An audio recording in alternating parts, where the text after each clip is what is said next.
გამარჯობა ბატონო ბადრი, გამარჯობა მაყურებელო. ჩვენი საუბრების სერიას ვაგრძელებთ. და მოგვახსენეთ დღევანდელ ჩვენ საუბარს, რა ქვია სახელი, რა არის დღევანდელი ჩვენი თემა. მოგესალმებით, ელისო, მაყურებელსაც მივესალმებით, თქვენსაც და ჩემსაც ამჯერად. ჩვენ ფაქტიურად მიმართულება აღებული გვაქვს სოციოლოგია, ლინგვისტიკა, ასე ვთქვათ, და თუ ამორს გავაერთიანებთ, გამოვა ლინგვოსოციოლოგია, როგორც ამას მე ვეძახი. არის სოციოლინგვისტიკა არის საგანი, მაგრამ ის უფრო ლინგვისტიკის ითვლის რამდენი სიტყვა როგორ არის და ასე შემდეგ სოციალური ფენები როგორ არიან ჩართული, ესე იგი, აი ამ ენის საკითხებში და ასე შემდეგ. მაგრამ ლინგვოსოციოლოგია სხვა რამეა. ლინგვოსოციოლოგია ჩემი გაგებით არის ის როგორადაც და ესე იგი რისი საშუალებითაც ენა განსაზღვრავს ჩვენს სოციალურ მდგომარეობას, სოციოლოგიას, რანაირ სოციოლოგიაც არის ჩვენში და ასე შემდეგ. ამიტომ სოციოლინგვისტიკაა შებრუნებით, ასე ვთქვათ. და რაზეც აქამდე საუბრობდით, ფაქტიურად ამ საკითხებს ეძღვნებოდა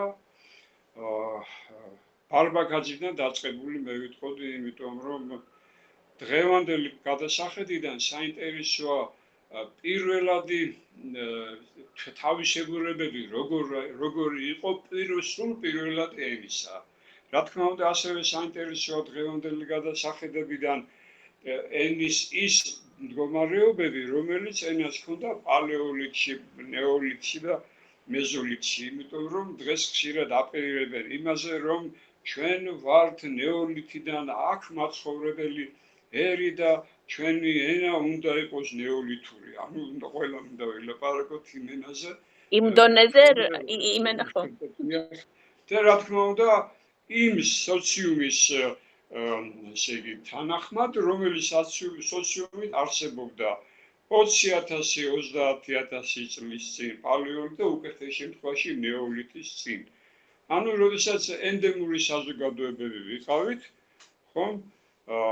ესე იგი და არ გვინდა დღევანდელი. და ამ დროს ყველა ენა, რომელსაც დღეს საუბრობენ, მით უმეტეს თუ დღეს წერენ, კვლევებს თუ ატარებენ, ყველა ეს ენა არის თანამედროვე ენა იმ ძველი ენებისა, რომელიც იყო 23,000 წლის წინ. კარგი, მეტი რომ მოვთქვათ.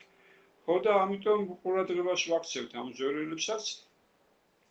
მაგრამ ეხლა ვიტყვი ამას, ძველი ენები და ენების ძველი მდგომარეობა საინტერესოა იმით, რომ თანამედროვე ტექნოლოგიურმა შესაძლებლობებმა შესაძლებელი ბოდიშით გახადა არა მხოლოდ, ესე იგი, დაწერილი ენის ჩარჩოებით შემოსაზღვრული სივრცე, არამედ ის სივრცე, რომელიც ადამიანის ბუნებრივ მდგომარეობას აქვს, ადამიანის ენდემურ მდგომარეობასაც აქვს და ადამიანის დღევანდელ მდგომარეობასაც აქვს.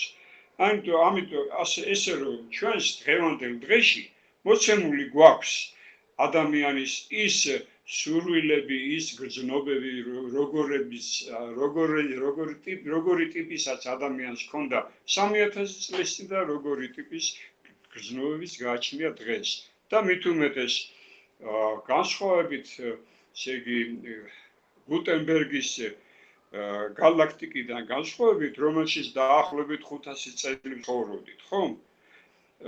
აი ეს დღევანდელი მდგომარეობა ენისა და საზოგადოებრივი ცხოვრებისას დაუბრუნდა იმას, რომელიც იყო პირველყოფილი თემური წყობილების დროს, რომელიც დღეს გააჩნიათ პირველყოფილებაში ჩარჩენილ, ანუ ჩარჩენილ ენებს და ტომებს გააჩნიათ, რომლებსაც დღეს ტომებს კი არ ვეძახით ეთნიკურ ჯგუფებს.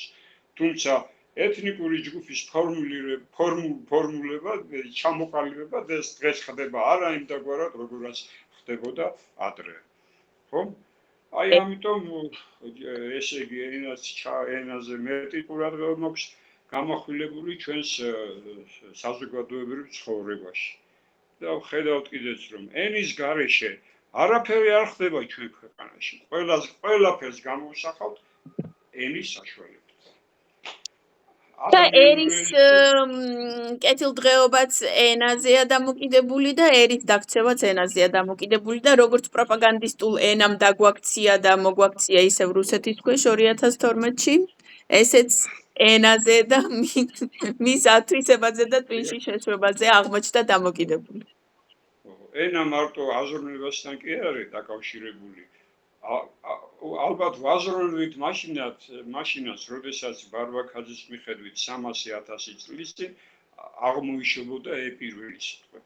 აი მაშინაც აზროვნებაზე ვიყავით მიბმულები და მით უმეტეს დღეს, რა თქმა უნდა, ენასა და აზროვნებას შორის არ ვიცი როგორ თქვა, მეტი კავშირია, ვიდრე ადრე იყო, ვიდრე კაპიტალიზმის დროს იყო.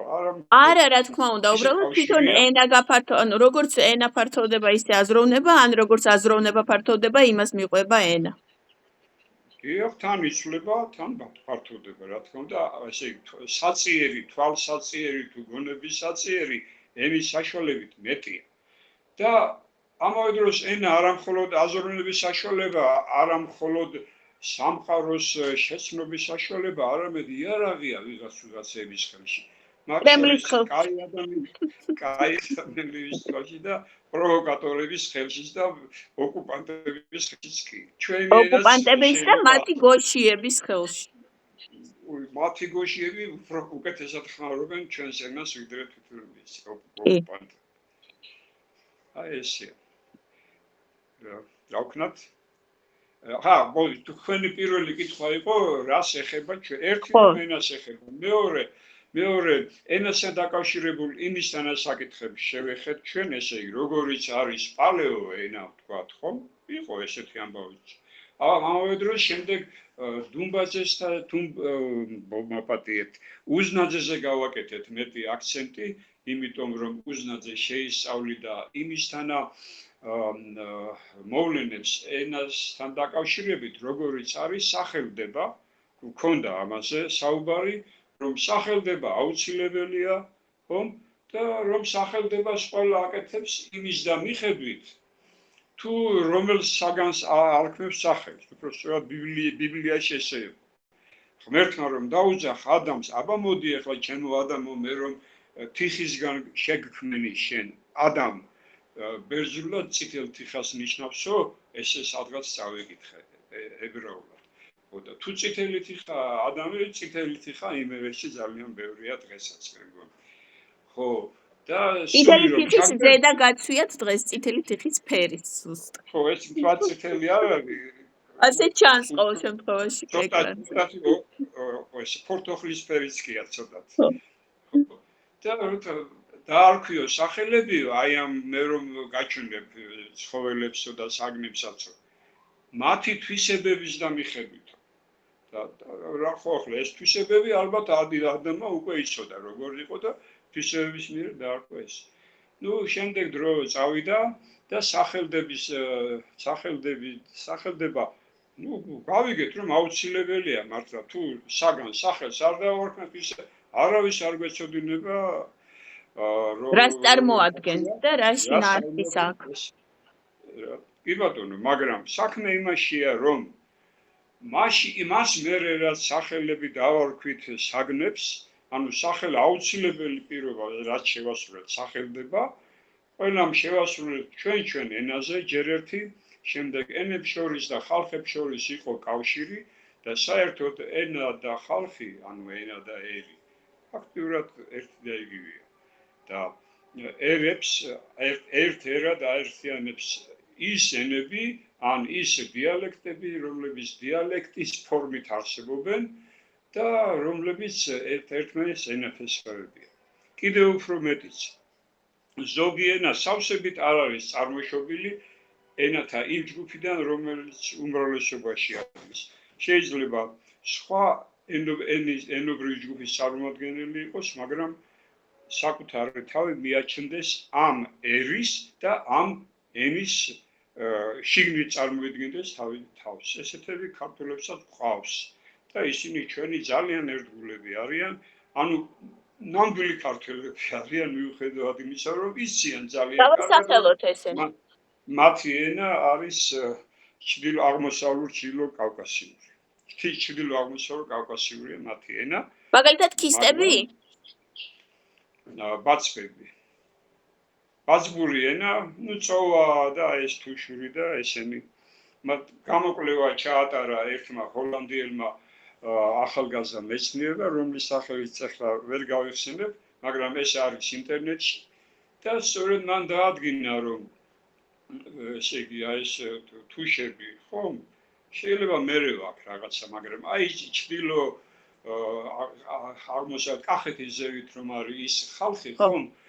წარმოშობით არის ისა ჩეჩნური, ხომ? ინგუშეთი და ჩეჩნეთი იქიდან არის, ანუ ქისტურია წარმოშობით, ენა ქისტურია, ხო, თავიდანვე გვიკითხე ქისტებით, ხო?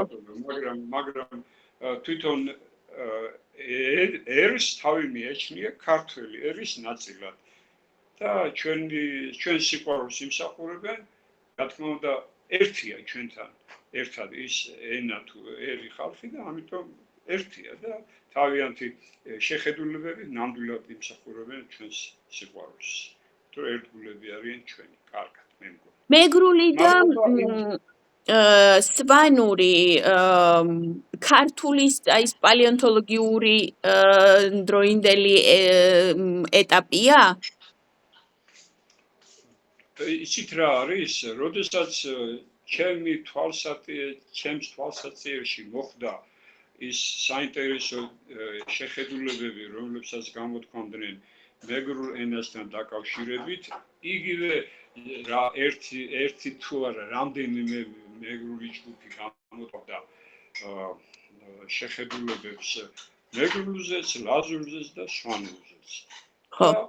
აქტიურები ეს ჯგუფი იყვნენ, რომლებიც ესე იგი თავიანთ ტერიტორიას, ასე ვთქვათ, ხარგლავდნენ იმითი იმ საზღვრებით, რომელ საზღვრებშიც მოიაზრებოდა ეს სამი ენა. ხომ? ამბობენ, რომ ენაა ლაზური, ენაა მეგრული, ენაა სვანური, ლაზური, რა თქმა უნდა, მეგრულს გავს, არსებობს მოსაზრება, რომ ლაზური და ეგრების ენა. მეგრული თანამედროვე სიტყვაა, მე მგონი, არ ვიცი, რამდენად თანამედროვე და თან ნაწარმოებია წმინდა ქართული ენის მორფოლოგიით და არა სხვანაირი ენის მორფოლოგიით. მე და იგოს. ხომ? აი ლაზური უფრო ახლოა თანამედროვე ქართულთან, ვიდრე მეგრული თუ დაუჯერებთ იმ მეგრულს, რომელსაც ეს ჯგუფები გვთავაზობენ. ეს ჯგუფი, რომელიც აი ამ მეგრულს გვთავაზობს, მაპატიეთ არ არის საერთო მეგრული, არამედ არის ჩრდილო მეგრული დიალექტური, ხომ? რომელიც ესაზღვრება აფხაზეთს და მის გარდა კიდევ არის, ესე იგი, სამურზაყანო, ოდიშური და სენაკური დიალექტებია და ფორმა და იქით უფრო კიდე აფხაზეთი გულრიფში სოხუმისკენ კიდე უფრო სხვანაირი და უფრო სუფთა მეგრული გქონდა ვიდრე ამათ. და გქონდა კი არა და გვაქვს. და მათი ენა უბრალოდ მაპატიეთ ეს ჩემი ენაც არის ნაწილობრივ მაინც თუ მთლიანად არა, იმიტომ რომ ფლობ რაღაც დონეზე რა ჩემი დამსახურება და არა ჩემი ნათესავი მეგრელების, რომლებიც ჩემს ბავშვობაში ქართულად რატომ ელაპარაკებოდნენ, ელაპარაკათ მეგრულად. ხო, მაგრამ მაშინ შევიძინეთ ესე იგი საფუძველი ცოდნა, რომელიც მე დამეხმარა ბუნებაში. ხო და ესე იგი აი ამ ეს ჯგუფი ეძალება სვანურს და გვერდით იყენებს სვანურ ენას, გვერდით იყენებს ლაზურ ენას. ლაზური და ლაზები უფრო სხვა დამოკიდებულებაში არიან ჩვენთან, მაგრამ რაც შეეხება სვანებს, სვანები მე მგონი ესე იგი როგორც იქნა ძალის და ძალით რაღაცნაირად ჩართეს იმ პროცესში, რომელსაც აი ეს 1-2 თუ რამდენიც არიან ეგრეთ წოდებული მეგრული დაჯგუფება ეწევა. მეგრელების უმეტესობა ჩვენ რა შესავალიც გავაკეთეთ ახლა დღეს, რომ მტერი როგორ იყენებს ენას თავისი პროპაგანდით, აი ზუსტად ამათზეა ეს ნათქვამი და მე თქვენს გარეშე ცალკე მაქვს მათზე გადაღებული ვიდეო, სადაც ვეუბნები, რომ აუცილებლად გამოვიძიებ მაგ საქმიანობას, როდესაც შეიცვლება მთავრობა, ახლა რაც არის ის მთავრობა არ არის საერთოდ არალეგიტიმური ხუნტაა და ეს არალეგიტიმურ ხუნტას რო ჩამოვაგდებ და მთავრობა რო გვეყოლება და თავისუფალი სასამართლო, მაშინ აუცილებლად გამოიძიება და უკვე ძალიან ბევრი რაღაცა დაუგროვდათ საკუთარი პირის ღრუთ ნათქვამი, რის გამოც შეიძლება და რის საფუძველზეც ჩატარდება გამოძიება მათი საქმიანობის. თუ რა მოტივით აკეთებენ ამას და ვისი დაფინანსებით. რა თქმა უნდა, ძალიან საინტერესო საკითხია ეს და ალბათ იმსახურებს აი ეს მიმართულება ლინგვო სოციოლოგიური მიმართულება იმსახურებს ყურადღებას, იმიტომ რომ რა ვიცი, რაღაც ელემენტი შემოაქვს ისეთი ერის ცხოვრებაში, რომელიც საყურადღებოა თავისთავად. კი, რაღაცა პოსტი დადის კიდე ერთი Facebook-ზე, ძალიან ამაყია ვიღაცა ჯგუშიას, მოუთხოვია სასამართლოში თარჯიმანი, მე ქართული არ მესმისო და მეგრულად უნდა ვილაპარაკო და თარჯიმანი მოუყვანეს. აი ასეთი რომელიც პოლიტიკოსიც არის? არ ვიცი რომელი ჯგუშია, კიდე ერთხელ რო შემწდება, აი პოსტი გაჩვენებთ, რომელიღაც ჯგუშიას უქნია და ძალიან ჯერ იქიდან ოკუპაციიდან უკრავდნენ და ეს როგორც იქნა მეგრელები იღვიძებენ და საკუთარი თავის თვითგამორკვევისთვის იბრძვიან და ქართველებისგან დეოკუპაციისთვის იბრძვიანო, იქიდან დაუკარისტაში და ამათაც ძალიან უხაროდათ, რომ აი ესეთი გმირულ საქციელზე ჩაედინა სასამართლოზე თარჯიმანი მოეთხოვა. აი ამ საკითხთან დაკავშირებით მინდა რა ერთი-ორი ისეთი ამბავი გითხრათ ალბათ. ესე იგი, როდესაც გავიგე რომ თურმე ესეთი არის, ხომ? მას შემდეგ ჩავეძიე აი ამ მიმართულებას და საინტერესო რაღაცეები ვნახე. ორი საინტერესო რაღაცაზე მინდა ვთქვა ახლა. ერთი არის ის, რომ აი მეგრელთა ეს ჯგუფი, რომელიც დაახლოებით 1 წლის წინ, კარგით 2/3 წლის წინ ცოტა სხვანაირ იდეებს ახმოვანებდნენ, ვიდრე დღეს ახმოვანებენ. 2/3 წლის წინ, შეიძლება 1 წლის წინათაც კი, მათი გახმოვანებები იყო ესეთი, რომ გამსახურდიები, ბერია, რატომღაც სახოკია და კიდევ ახლა ზოგი უცნობი იყო ჩემთვის, რა ვიცი. ხოდა ესენი ნამეგრალები არიან და მოყალატეები არიან. ხო წარმოგიდგენიათ? ამას ბერიაზე ეს როგორ თქვენს მათ ხო რუსები უყვართ? არა, აი თავიდან ესე იყო, იმიტომ რომ ბერიას როგორც რა ქვია სეპარატისტული ჯგუფები, ხომ, საქართველოს შიგნით ძალიან არ მოწონდა. რბილად რო ვთქვა და ამ ძალიან არ მოწონებაში ისეთი რაღაცების ბერია იყო ბოროტი, მაგრამ სეპარატისტი არ იყო ნამდვილად. პირიქით და უფრო ჭკვიანი იყო ვიდრე ესენი არის. ყველაფერთან ერთად. ხო და მაშინ იყო ესეთი.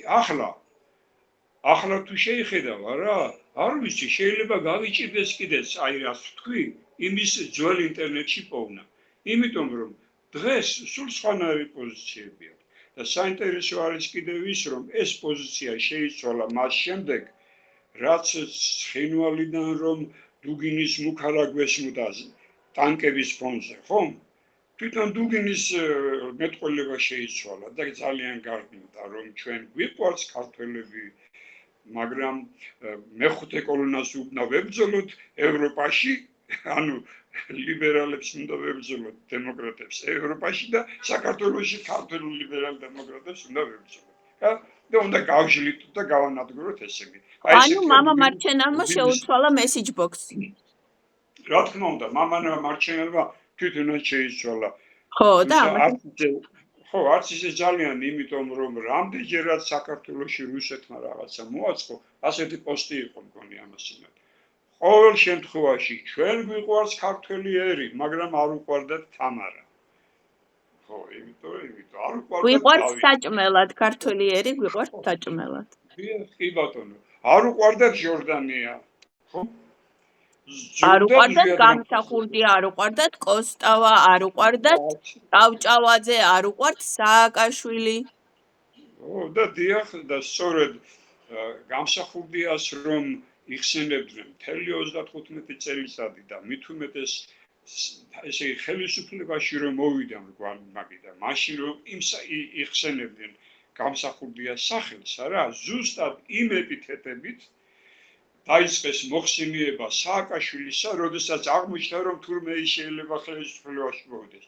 ზუსტად რომ ეს გამსახურდები იყვნენ სომხები, რომ აპატიეთ რა, მაგრამ ეს ფაქტია რომ 40 და 35 წლის წინ ეკრანიდან არ გახვიდეთ ბატონო ბადრი, ეკრანიდან ასე გელაპარაკებოდა რუსეთი რომ მაჰმადიანები იყვნენ იმიტომ რომ ესე იგი მეჩეთში ფეხშველები შედიოდნენ თურმე და ასე შემდეგ ესე იგი გამსახურდიებზე ლაპარაკი. უნდა შეჯილიგინებულიყო. რა თქმა უნდა ფაშისტზე და იმაზე ხომ არაფერს არ აქვს ეს იყო აი ესე იგი თუ გინდა საქართველოს დამოუკიდებლობა ესე იგი ხარ რადიკალი და ხარ ფაშისტი. ზუსტად ასეთივე იყო ტერმინოლოგია გამოყენებული სააკაშვილის მიმართ, როდესაც უკვე ფაქტიურად აშკარა იყო რომ სააკაშვილი მოვიდოდა და მისი NM მოვიდოდა ხელისუფლებაში. ზუსტად ისეთი.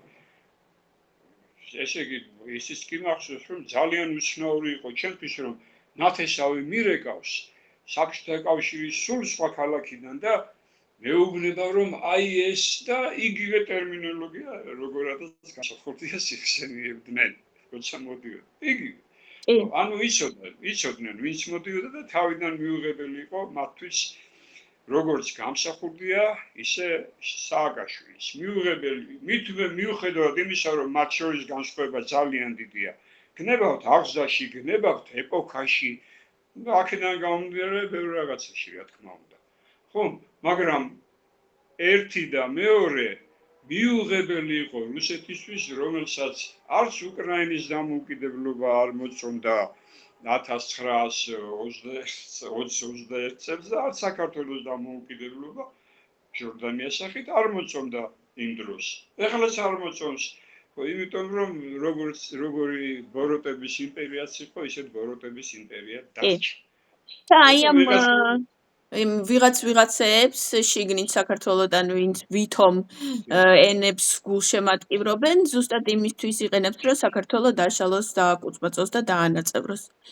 და რა შეეხება ენების სიკვდილის პირას დგომას, ხო, ესე იგი უფრო მოდის 70-იანი თუ 80-იანი. ამაზე ჩვენ ძალიან დეტალურად ვისაუბრეთ წინა გადაცემაში, იქ მთელი გადაცემა ამაზეა მიძღვნილი და ვისაც დააინტერესებს, მაყურებელს შეუძლია იქ გადავიდეს. მას შემდეგ დარჩა ეს ესე იგი შეხედულებები, ეს დასახელებები შევჭათ მას შემდეგ. რაც შეეხება მეგრულს, ხომ ნამდვილად არ არის სიკვდილის პირას და თუ მეტი უნდათ, ანუ თუ უნდათ რა ქვია, რადიო, ტელევიზია, გაზეთი და ამ შემდეგ. ხომ? საქართველოს რომელი კუთხეშიც არ უნდა ჩახვიდე და რომელ რეგიონშიც არ უნდა ჩახვიდე, აუცილებლად ქუჩაში გაიგებ მეგრულს. კახეთში რო გაიარო, იქაც გაიგებ მეგრულს და მე რო აფხაზეთში დავდივარ ფსოუზე ბაზარში რო გავალ იქ და ქალები როზიან და სულუგუნწყიდიან, ისინიც ყველა მეგრულად ლაპარაკობს. ამიტომ საქართველოში შეიძლება ითქვას, რომ მეგრული ყველაზე გავრცელებული რეგიონალური ენაა. მე რეგიონალური არა, რესპუბლიკური. იმიტომ რომ როგორც თქვენ ვცადეთ, ეგერ გუშინ ერთმა მეგრულმა სესაიუზი. ახლა თუ ციმბირში ასწავლიან, რა ვიცი. ხო და ნამდვილად ხელოვნურად და პროვოკაციულად არის ეს საკითხი წინ წამოწევი.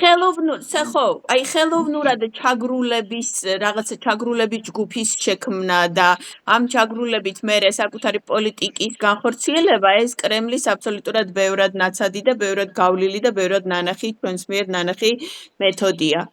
აი კიდე აი სამეგრელოში ხო ამას აკეთებენ და სვანეთში ამას აკეთებენ. იქით მარნეულში შექმნეს ისლამისტური ჯგუფები, ტერორისტული და აი ამ ბუკიას ჯგუფს და მარნეულში შექმნილ ისლამისტურ ჯგუფს, რომელსაც ახლა ძალიან ეწყინა აიათოლას განადგურება და იმის ირანის საელჩოსთან იდგნენ და ალახ აქბარებს იძახდნენ და იქ აიათოლას აქიდან უმღეროდნენ, რომ შენს ნებისმიერ დაბარებას ჩვენ შევასრულებთ და შენკენ ვართო, აი ჩემთვის ერთ დონეზე დგან, ანუ დაახლოებით ახლა მეგრელები ამერიკებში და საბერძნეთებში არ იგზავნებიან ტერორისტული იმების დავალებების შესასრულებლად, მაგრამ შიგნით ქვეყანაში იმაზე უარესებს აკეთებენ. კი ბატონო. ხო რა ვიცი, აბა აი თვითონ მათი პოპულარობის ინდექსიც ესე რომ ვთქვათ, რომელიც ფული გასაზომია, კი, აი ამ ტროლ ფაბრიკების ეპოქაში ფული გასაზომია. გაზომა შეიძლება, მაგრამ არ გამიზომია კიდევ ერთხელ ხაზგასმის მეუბნები, თუმცა რა ვიცი, აბა თუ არსებობენ ვიღაც ორგანიზაციები, ვისაც ეს აინტერესებთ, არა, შეიძლება გაიზომოთ ძალიან მარტივად და თუ გავზომავდით, მაშინ ვნახავდით, რომ აი 3/4 თუ 1 წლის წინ, არა, უფრო ანტიქართული იყო. შემდეგ მოხდა რაღაცეები, რის შედეგადაც ეს ანტიქართული რომ აი ჩვენ და ისეთი მაში ვართ ქართულ ენასთან და ქართთან როგორც დაპყრობილი ერები არიან ამისთანა ისინი რომელიც იყო და საკმაოდ ხშირად ისმოდა მათი პირიდან. აფხაზეთი იმიტომ დავკარგეთ, რომ აფხაზურ ენას ჩაგრავდით და ახლა იგივე გვინდა რომ სამეგრელოში მოხდეს. თან ვინც ესე თქვა, ორჯერ გაიმეორა, ერთხელ როდესაც ვითომ წამოსდა და მეორეჯერ როდესაც უკვე თუ არიცოდა უკვე ახსნილი ქონდა რომ ეს ესე და დიდი ტყუილია, მაინც გაიმეორა ამის მერე. ამიტომ პროვოკატორია ეს ადამიანი, რა თქმა უნდა. და დღევანდელ სიტუაციას რაც შეეფერება, იქ ესე იგი, ეხლა საუბარია იმაზე, ქართულ პატრიოტიზმზე არის საუბარი და ასე შემდეგ, რაც კარგია. მაგრამ ესე იგი, ისე მოითხოვენ იმას, რომ არ დავჩაგროთ თქვენ მეგრული ენა და მე ვინ ჩაგრავს მეგრულ ენას და ვინ კულტურას, ღმერთო არ ვიცი რა. მაგრამ პროვოკაციულია ეს საუბარი ყველაფერი. არა, იმას რომ მეგრულს უნდა კონდეს სახელმწიფო ენის სტატუსი, მაინც დღემდე არ ჩერდებიან და სახელმწიფო ენის სტატუსში იმას გულისხმობენ, რომ აი კახეთის სკოლებში, აჭარის სკოლებში და მთელი საქართველოს მასშტაბით უნდა ისწავლებოდეს მეგრული და რაც აბსურდია. მეგრული სწავლა ვისაც უნდა სამეგრელოში, ყველას უნდა შეეძლოს მეგრული სკოლების გახსნა და აქვთ ამის საშუალება და გახსნან და ეკნებათ და კახეთში არ არიან კახელი ბავშვები ვალდებულები რომ მეგრული ისწავლონ, იმიტომ რომ ბუკიას უნდა. ხავდა ერთი ნაცნობი, რომელიც არ მინახავს ძალიან დიდი ხანია, მაშინაც საკმაო ასაკის იყო. იმედია, რა ვიცი, იმედია კარგად არის. ძალიან აქტიური იყო მაშინ ის ადამიანი, რომელიც ამბობდა, რომ კაცო, რა მეგრელებიო, კახელები არიან, კოლხებია. ეს მეგრელების ერთ-ერთ საიტზე გავაჟღერე კიდეც და რაღაცა დამცინეს, არ მოიწონეს და თქვენს რომ ეგენიო, ხო ის გასომხებული, გასპარსელებული არიან და ასე შემდეგ. დღეს ცოტა სხვანაირია, დღეს ჩამოთვლიან ხოლმე კოლხებს და კოლხები ანუ მეგრელები ყოფილან ისინი კახელების, აღმოსავლეთ მთიელების და ასე კოლხები ყოფილან, ესე იგი რა ენაზე უნდა ელაპარაკათ. რა თქმა უნდა, მთელ ამხელა კოლხეთში ხო, იქიდან აზოვის ზღვიდან ლამის ტოვამდე ხო? ერთ ენაზე საუბრობდნენ. ძალიან საიჭოა. ერთ ენაზე არ საუბრობდნენ ქართველური ენები პროტო-მდგომარეობა რო ქონათ. ერთ ენაზე მაშინაც ვერ საუბრობდნენ. მხოლოდ დიალექტებზე საუბრობდნენ და ის ერთი ენა მხოლოდ თეორიულად შეიძლება დღეს აღადგინოთ, თორე პრაქტიკულად იმ ერთ ენას არც არასოდეს უარსებია. არც არასოდეს არ უარსებია ერთ ზანურ ენას. ან ზანურს და სვანურს რაც მორჩა ქართული რაღაცი. ესენი ყველაფერი ვიდრე დამწერლობა შეიქმნებოდა, ხო, მართალია ჩვენი დამწერლობა ღმერთის გვამბავს, მაგრამ ადამიანისთვის როცა დამწერლობა შეიქმნებოდა, ხო, იმ დონემდე ყველა სალაპარაკო ზეპირ სამერტყველო ენას ქონდა დიალექტური ფორმა, რა თქმა უნდა, ოღონდ ქართველური იყო ისინები. და ეს სახელიც მეცნიერული სახელი ქართველური, იმიტომ აქვთ მაგინეს. მონათესავეები კი არა, ნათესავები იყვნენ, არავითარი მონათესავე. ნათესავე ენები იყვნენ, ტომები საუბრობდნენ მონათესავე ენებზე. დღეს ეთნიკური მეცნიერულად ეთნიკური ჯგუფები დაარქვეს იმ რომელსაც ადრე ტომები ერქვათ და რომელთა გაერთიანებებიც იყო ტომობრივი გაერთიანებები და არა სახელმწიფო გაერთიანებები, თუ ესე ვიტყვით. ახლა მეორე საკითხზე ვისაუბრეთ კიდევ ვიდრე დღევანდელ თემაზე გადავართ. ეს მეორე არის რელიგიის საკითხი, რომელიც არსებობს დიდი ხანია. ვოსტროვი იყო სამხრეთ ოსეთში, რომელიც ებრძოდა ქართულ ენას ხმალა მოგებული. ერთი პერიოდი მასზე ხშირად ლაპარაკობდით ჩვენ საქართველოში და ქართულ სამხრეთ ჩრდილოეთ ოსეთს გულისხმობთ ალბათ. არა, სამხრეთ ოსეთს გულისხმობ. იქ, როცა შემოვიდნენ რუსები, ხომ, საქართველოში შემოვიდნენ, ოკუპაციაში შემოვიდნენ თურმე. თან ჩვენი მეგობარი თურმე. ხომ, რა ქვია, აი მაშინ სამხრეთ ოსეთის ტერიტორიაზე ეს ტიპი აქტიურობდა. ხომ, აი იმ დროიდან უკვე რა თქმა უნდა, ისიც ვიცით რომ აფხაზეთში ანბანი თუ შექმნეს, ამას მეცნიერული ინტერესიც გააჩნდა გენერალისტვის, გენერალ უსლავისთვის, მაგრამ მეცნიერული არ გააჩნდა, არანაირი მეცნიერული ინტერესი იქ არ იყო, ეს იყო მხოლოდ პოლიტიკური დავალება. მეცნიერებას არაფერი მაგან არ შემატა. როგორც მახსოვს, იგივე უსლარი აბსურდ და ჩრდილო კავკასიურ ენებს იწევდა ლათინური შრიფტით. მე ეს მახსოვს. მან ლათინურად შეუქმნა ანბანი. კი ბატონო. ლათინურად. და ასე, ეხლა რა მინდა რელიგიაზე ვთქვა, ესე იგი რელიგიას მნიშვნელობა ჰქონდა მაშინ, როდესაც შემოიერთა რუსეთმა საქართველო, შემოიერთა, საინტერესო ენაა ქართულიც, ხო? მაშინაც მნიშვნელობა ჰქონდა იმას, რომ ავტოკეფალია მოსპო, ავტოკეფალია დაინიშნა, ოღონდ ეს უკვე ქართველი ეროვნულების მოღვაწეობით და ესე იგი 20-იანი წლების საბჭოთა კავშირში იყო სარწმუნოების და მისი წარმომადგენლების ფიზიკურად განადგურების წლები.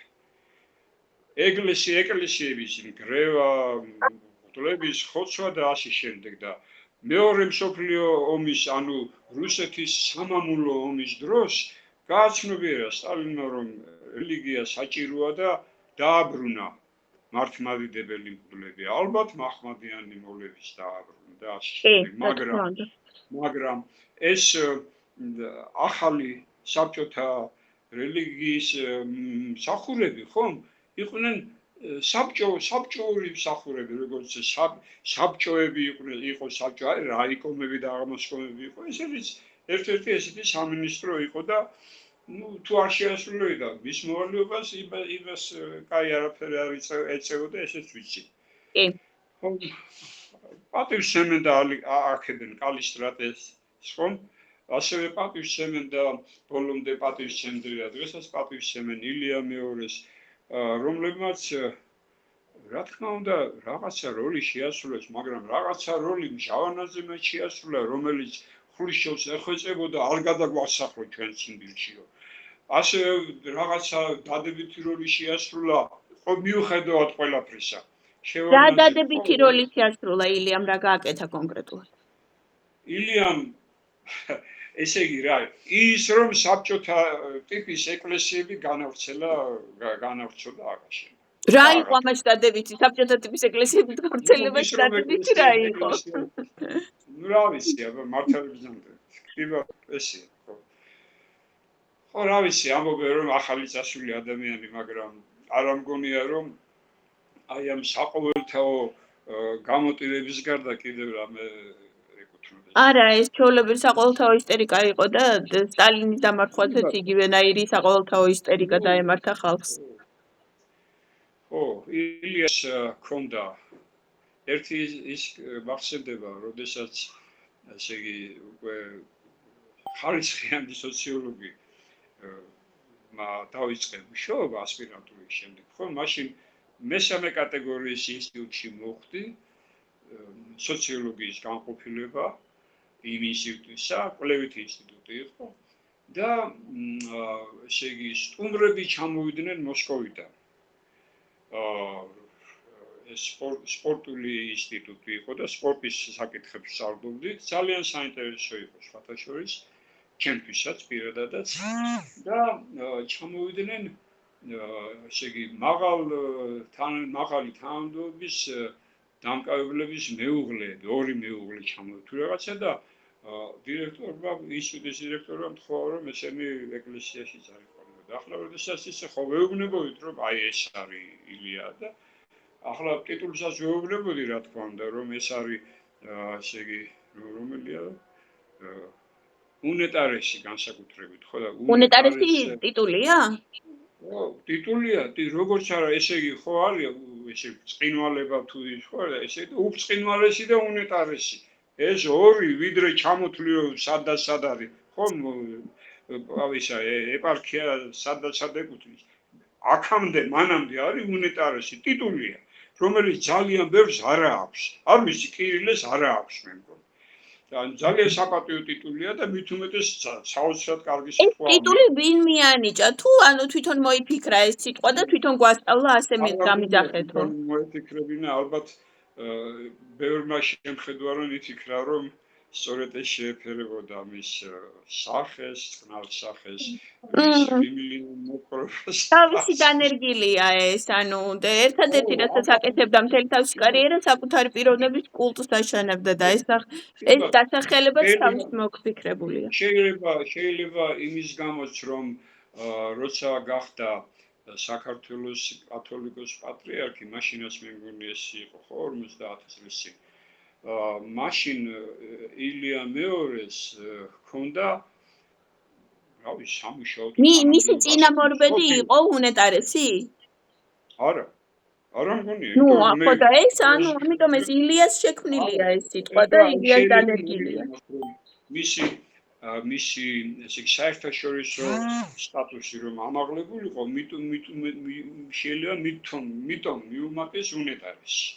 ბლაჟენეიში რუსულად და ხოცა ეს სიტყვა უხსენე ამ მაღალ თანამდებობიან პირების მეუღლეებს, ხო? აპატიეთ უნდა ესე იგი ამის არის სიცილი მოკლედ და მთელი დღე იცნობდნენ, რა ვიცი. არ ვიცი მე იმათ იცოდნენ, რა იცოდნენ, მაგრამ ესე იგი ესეთი ტიტული ადამიანის მიმართ მათში ამისანა რეაქციას იწვევდა. რა ვიცი, ალბათ ქონდათ. ისევ გავაგრძელებ იმ ძირითად თემას, რაც მინდა ეკლესიაზე ვთქვა. ანუ აი ესეთი ნაბიჯები იყო და მე ეხლა მინდა გავიხსენო არა 90-იანი წლების გახსენება შეიძლება, იმიტომ რომ 92 წლიდან 2004 წლამდე, ხო? საქართველოში საკმაოდ კი არა ძალიან მძიმე მდგომარეობა იყო, რომლის მეორე ნახევარი გაცილებით უკეთესი იყო ვიდრე პირველი ნახევარი, მაგრამ მაინც ეს იყო ერთიანი 13 წლიანი ვაი ჩვენთვის, ხო? ხო და მაშინ ესე იგი ეკლესია, ილია მეორის ეკლესია იყო მოსახლეობისთვის შვების ადგილი, სადაც შეიძლებოდა მისულიყვნენ, ღლების მოფერებები მიიღო, თავზე ხელის გადაცემა მიიღო და ეს სიცივეში, სიბნელეში და რა ქვია, როგორც დედაჩემი ამბობდა, უფქვილო და უკარაქო ნაცხრების ქვეყანაში ცხოვრობდნენ, ხო, ეს ხალხი პოულობდა იქ შვებას. აი ნია რომ მაშინ მით უმეტეს მოიმატა ეკლესიის მხარდაჭერამ მოსახლეობაში. და ეს გაგრძელდა მერეს, იმიტომ რომ ჯერ ერთი ზვიადიც მანამდე ეკლესიას მხარს უჭერდა, იმიტომ რომ რელიგიას უჭერდა მხარს და იმიტომ რომ თვითონ იყო მართლმადიდებელი ქრისტიანი. ასევე თვითონ ილიას არ უჭერდა მხარს, ილიაზე ძალიან ესეთი ბევრი ნამდვილი სიტყვა აქვს ნათქვამი და კრიტიკა. კი ბატონო, მით უმეტეს, როდესაც მაშინ იმ პერიოდში, როდესაც ილიას ირჩევდნენ კომუნისტები. აი მაშინ განსაკუთრებით. ყველაფერი ის ბრალდება, რომელიც შემდეგ პეტრე ცალავასგან მოვისმინეთ, ხო? ზვიადისგანაც ისმოდა. კი. იმ დროს 70 18 წლებში და შეიძლება ესეც კი იყოს ერთ-ერთი იმის მიზეზი, რის გამოც ჩრდილოეთ კავკასიაში იმას გადასახლება ჰქონდა მისჯილის სვიას.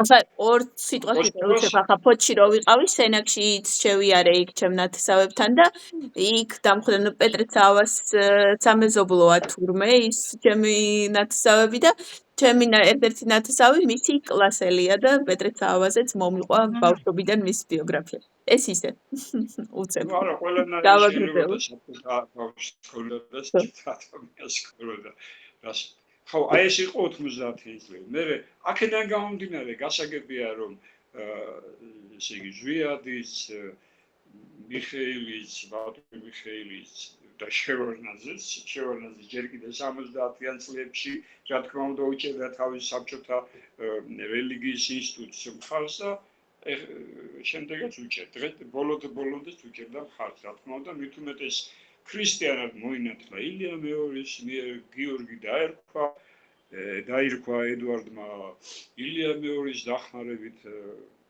გასაგები იყო რომ ეწინააღმდეგებოდა დამოუკიდებლობის გამოცხადებას უბრალოდ დამოუკიდებლობის აღდგენით გამოცხადებას ხო ესე რომ ვთქვათ ზვიადის მიუხედავად ამისა მაინც დარჩა ეს ეხლა ავიღებ დღევანდელ მდგომარეობას ეს რა თქმა უნდა თავის დროზე არ ვიცოდინე მაგრამ როდესაც ჩემს თვალსაჩინოში შემოვიდა ეს პროტესტანტული ასე ვთქვათ თუ ექსტრემისტული თუ პროვოკაციული ინფორმაციები ხომ მამით ის დავინტერესი რა თქმა უნდა მით უმეტეს თვითონ ამომიგდო ინტერნეტ თორემ მე არც ვაპირებდა ამის და იყო ესა რომ თურმე 2013 წლამდე დასავლეთ საქართველოში არსებობდა აი რა ქვია ანდრია პირველწოდებულის დროინდელი ეკლესია აკორწინებული სახით საეპისკოპოსოს თუ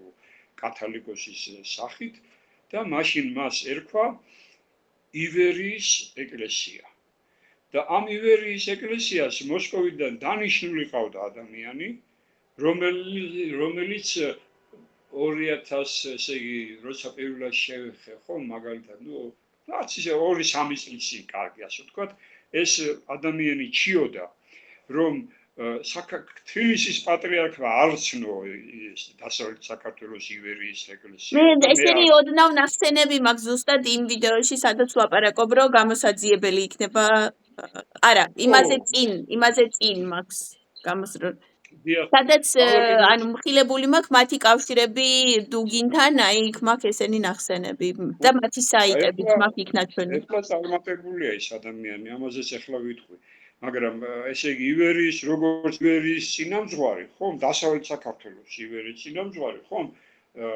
ფაქტურად ორიენტირებული რუსების მიერ იყო დანიშნული და იყო სტაროვერული ეკლესიის წარმომადგენელი ხო ესე გლოცავენ მღვდლები ხო მღვდლები ესე გლოცავენ ორთით ხო და ჩვენ სამი თითით უნდა გადავიწეროთ პირჯვარი ხომ ესეა ხო და ეს გვთავაზობდა მაშინ ორი თითით ანუ თვითონ შეიძლება როგორც მღვდელს კაი ორი თითით მაგრამ სტაროვერული შეხედულებები ჰქონდა მერე შეიცვალა ეს შეიცვალა 2013 წლიდან დაწყებული როდესაც რუმინეთში ეს კაცი მოსკოვში ცხოვრობდა მე რა თქმა უნდა ზუგდიდში ცხოვრობდა იმიტომ რომ ზუგდიდელი ხო და რა ქვია 2013 წელს რუმინეთში შეიკრიბა აი ეს ესე იგი სტაროვერების მსოფლიო ორგანიზაცია სადაც ეს ადამიანი გაანთავისუფლეს ივერიის წინამდე გადააყენეს ასე ვთქვათ და ლამის იმავე ხდომაზე თუ მეორე დღეს რაღაცა დანიშნეს დასავლეთ საქართველოს ანუ კოლხეთის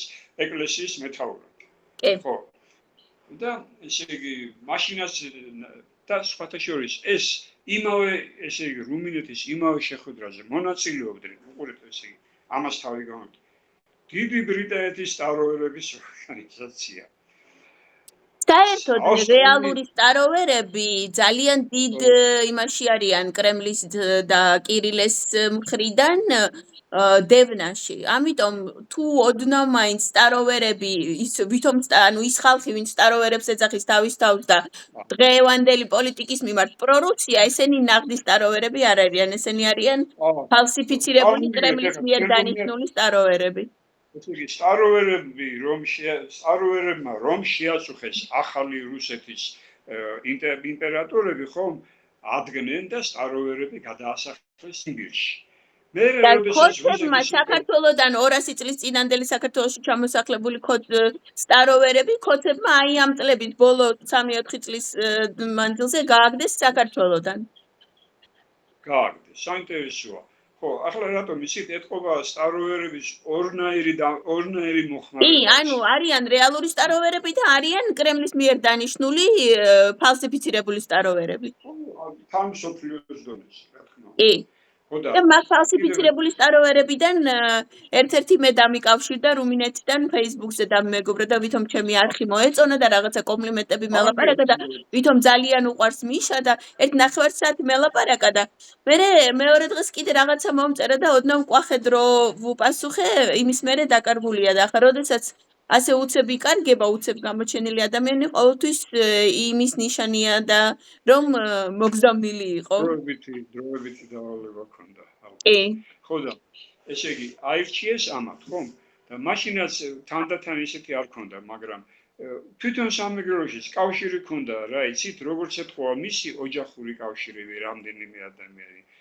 ესე იგი ქადაგებდა მეგრულად, ქადაგებდა ქართულადაც, იმიტომ რომ ქართულ ძმებს გაეგონათ.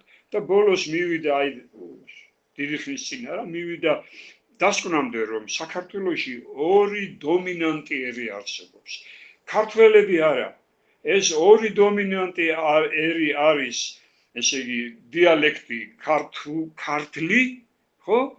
ანუ ქართლელები ერი, ქართლელი ერი არსებობს და არსებობს კოლხიერი.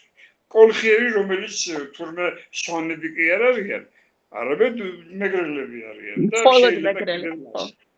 შეიძლება კიდე ლაზი და მეგრულად უნდა ილაპარაკონ ამიტომ.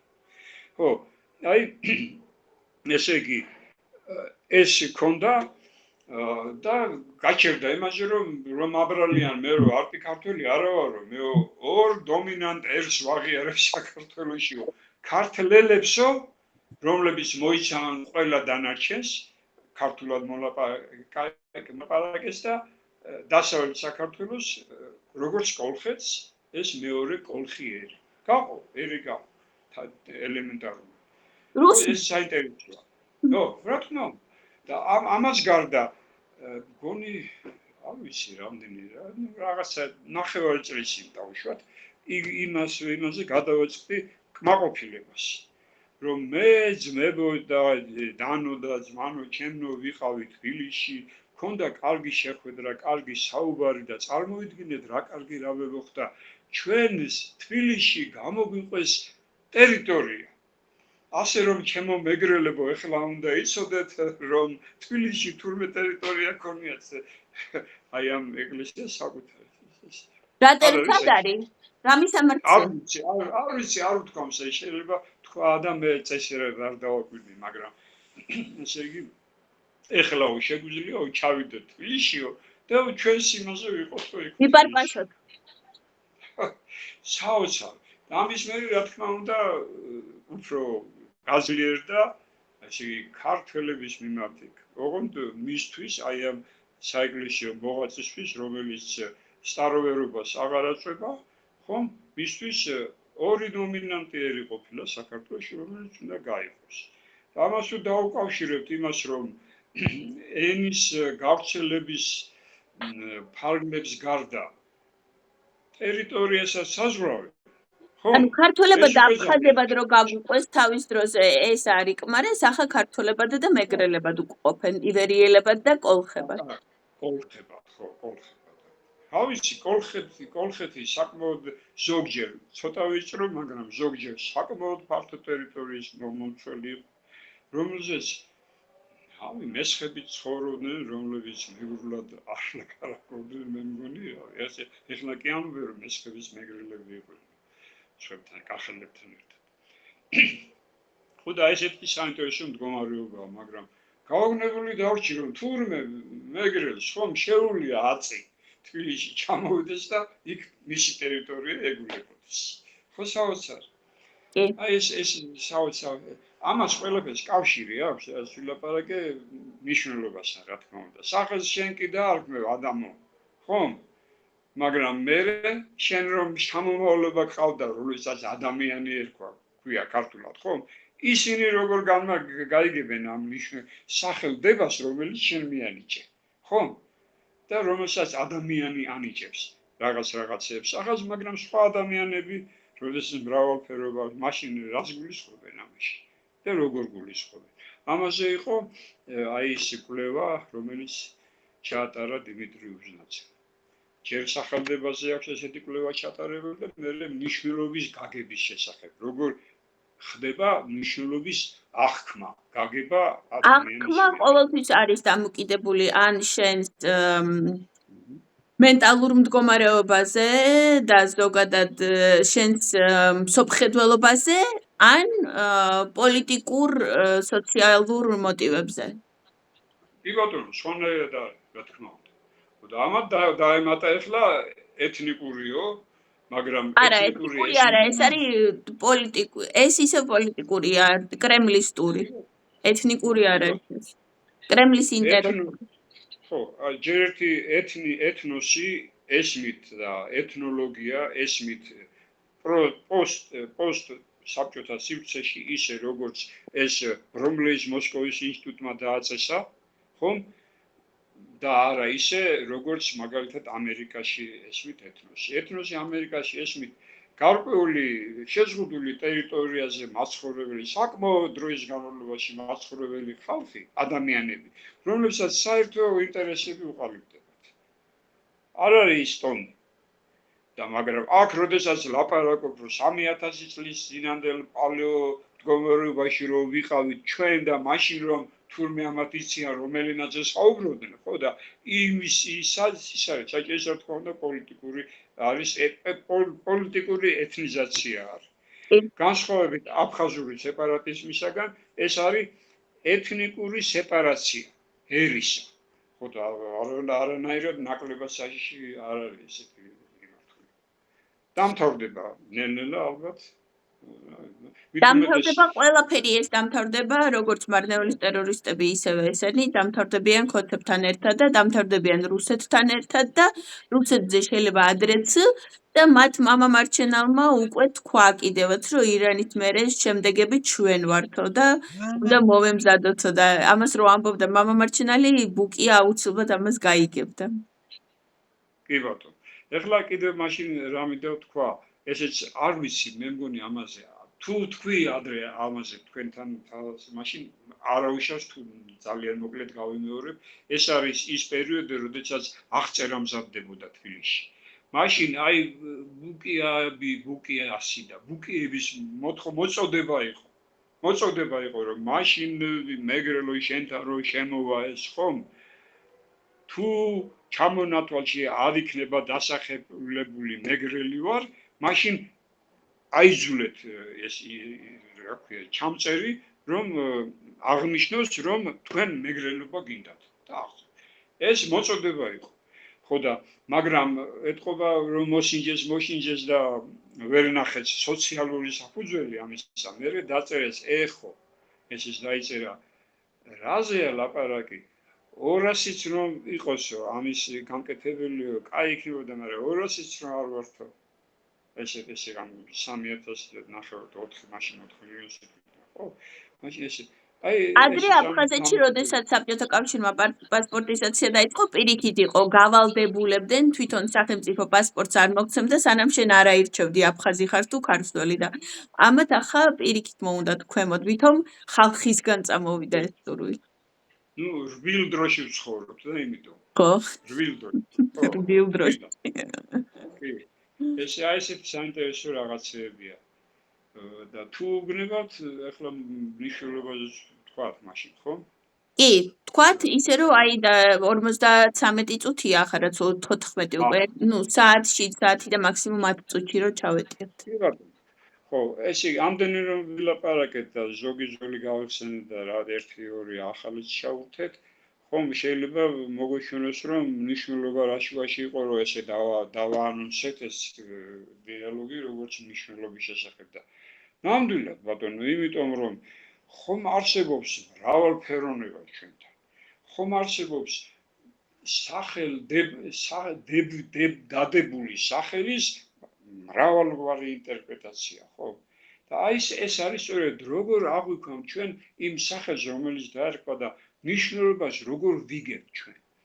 ეს უზნაძეს არ ვიცი რომელზეც, მაგრამ საკმაოდ ხნის წინ ქონდა გაკეთებული, მაგრამ თანამედროვე ენათმეცნიერება ხომ დაახლოებით 50 წლის წინ უკვე იმას ამბობდა, რომ თეორიული რომ ენათმეცნიერება როგორც ენა როგორც ენათმეცნიერება სულ 100 წელი არსებობს, მეტი არა.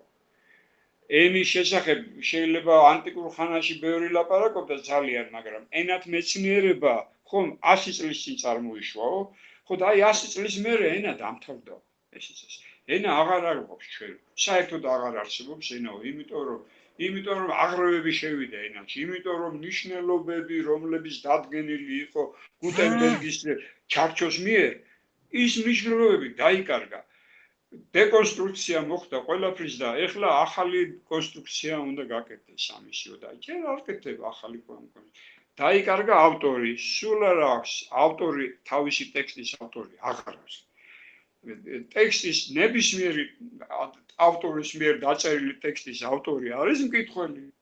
იმის და მიხედვით თუ როგორ ესმის მას. აი დაახლოებით ენათმეცნიერების დამოკიდებულება, მაშინდელი თეორიული დამოკიდებულება 60-იანი და 70-იანი წლების ენათმეცნიერული მდგომარეობის შესახებ. ავტორი აღარ არის. და მე ამას მოყვა ის რომ კონტექსტის მიხედვით განისაზღვრება ყოველთვის ნიშნულობა. რა თქმა უნდა, ეს ადვილი გასაგები იყო, მით უმეტეს იმ სიტუაციაში ვიღაცა ახსენებს რაღაც სახელს, ხომ და ამ სახელის მნიშვნელობა იმ ტექსტის ირგვლივ რა კონტექსტიც არის, იმის მიხედვით იშიფრება. საკმაოდ საინტერესო არის ის, რომ პალეო მდგომარეობა ადამიანისა, პალეო მდგომარეობა პალეოენისა, ხომ? სწორედ მასეთი იყო, რომ ის ენა უფრო გრძნობისმიერი ენა იყო. და ამოდიოდა გრძნობიერებიდან, მაგალითად თუ ზეცის აღქმა უნდოდა, ხომ არ შეეძლო ზეცა ისე აღიქვა, როგორც კოსმოსი ისე აღიქვა, როგორც დღეს შეგვიძლია აღვიქვათ, არა? მარსი და რაღაცები. ამიტომ, მაგრამ თავისი აღქმა მაინც ჰქონდათ და ეს აღქმაც ემოციური იყო, გრძნობისმიერი იყო და არა ტვინისმიერი. ტვინი ვერ გაწვდებოდა იმას. ასეთი იყო ის პირველი შექმნილი ენები. ეხლა, როდესაც ინდუსტრია დაამთავრეს ვითომ და დადგა პოსტინდუსტრიული ეპოქა, როცა დადგა პოსტსაბჭოთა ეპოქა, რომელსაც ქვია პოსტთანამედროვე ეპოქა ქვია. ამას თავისი მნიშვნელობა აქვს. პოსტთანამედროვე როგორ შეიძლება თანამედროვე, მაგრამ პოსტთანამედროვე ნიშნავს მყობად მდგომარეობას. ყობადი ქართულად მომავალს ნიშნავს კიდე, ხო? და აი ესე იგი დღეს რომ არის იმის შემდგომ მდგომარეობა. აი დღეს რომ არის იმის შემდგომ მდგომარეობა დაუბრუნდა იმ 3 და 4000 წლის წინანდელ ადამიანის მდგომარეობას. და დაუბრუნდა იმას რომ რადგან ჩვენ შეგვიძლია კლავიშებზე ვაწყაპუნოთ თითები და შეგვიძლია ეკრანზე გამოსახული იეროგლიფების კი არა, სურათების საშუალებით ვეკონტაქტოთ სხვებს, მაშინ არც ანბანი არ გჭირდება, არც ცოდნა არ გჭირდება, არც წიგნების კითხვა არ შევხედავთ ხომ გამოსახულებას და იმას ვაჭერთ ანთიც, იმას სენსორულ ეკრანზე ან კლავიშს ვაჭერთ. ხო და არის ციგნიერებაც არ არის საჭირო, საკმარისია მედიერება, რომელსაც ეძახიან მედია ციგნიერებას, ხო? შესაბამისად ადამიანის დაუბრუნდა იმ ემოციურ მდგომარეობებს, რომელიც იყო ინტელექტუალური 19 საუკუნის, თქვათ, მე-20 საუკუნე უფრო დეკონსტრუქციის იმათ თუ მომნათლავთ, ხო? მე-19 საუკუნის ინტელექტუალური, როდესაც საჭირო იყო დიდ ცოდნა ქონოდა ადამიანს და განათლება. ბიბლიოთეკები გეკითხა და ბიბლიოთეკები.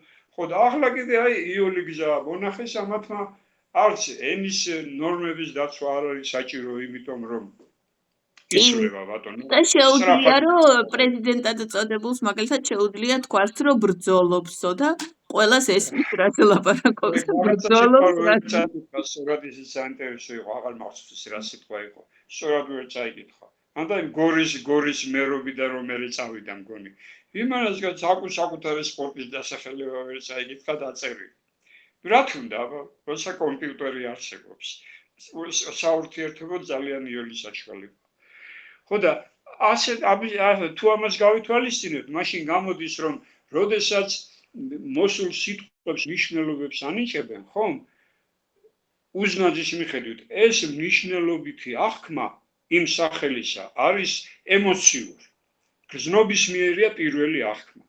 მაგრამ ეს ჭკვიანი კაცია და ამაზე არ ჩერდება. ამბობს რომ მას მერე რაც ადამიანის სახელს, საგანს და მის სახელს აღიქვამს გრძნობისმიერად, ხომ? მას მერე ეძებს არ კმაყოფილდება გრძნობისმიერ და ცდილობს თვითონ საგანი შეისწავლოს, რომ გაერკვეს სახელის მნიშვნელობაში. გეთ? და ეს საგნის შესწავლა კიდე ნიშნავს, რომ რაც შეიძლება მეტი ობიექტური მხარე დაინახოს და არა საკუთარი სუბიექტური აღქმა, ანუ ემოცია რა ამაში. და ასე უყალიბდებათ ისო მნიშვნელობის გაგება ასე უყალიბდებათ. ახლა ენასთან დაკავშირებით, როდესაც გაიგავთ თურმე საჭირო არის კონტექსტი და მის გარე შეიძლება დღესაც ესეა. ხო, მაგრამ მე რა ქვია იმას, შეგი კონტექსტის დროს ისევ დაბრუნდა ავტორი, მაგრამ თვითონ ტექსტი არ არის. ტექსტი არ არის, იმიტომ რომ ეს კონტექსტის რაღაც ძალიან გაფანტული და გაბნეული რაღაცაა. და ასე მდგომარეობაში რაც უკვე იცის ადამიანმა, ხომ?